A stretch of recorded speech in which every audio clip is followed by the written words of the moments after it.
Ko'pchilik menga bitta savol beradiki, nimaga mani tovushim qiynalib chiqadi? Men yuqori notalarga, yuqori pardalarga chiqib ola olmayman va qo'shiqda ham charchab qolyapman.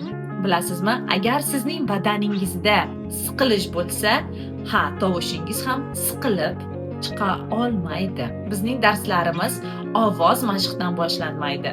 Bizning mashqlarimiz faqat qizitish mashqlaridan boshlanadi. Badaningizni qizitganingizdan so'ng ovoz mashqlariga o'tsangiz bo'ladi. Hamma inson juda ham har xil va hamma inson o'zining vaqti va o'zining qaytarish количество повторений, ya'ni qaytarish sonlari butunlay har xil. Kimgadir 5 marta ovoz mashqi yetsa-da, kimdirga 10 ta mashq ham kamlik qiladi.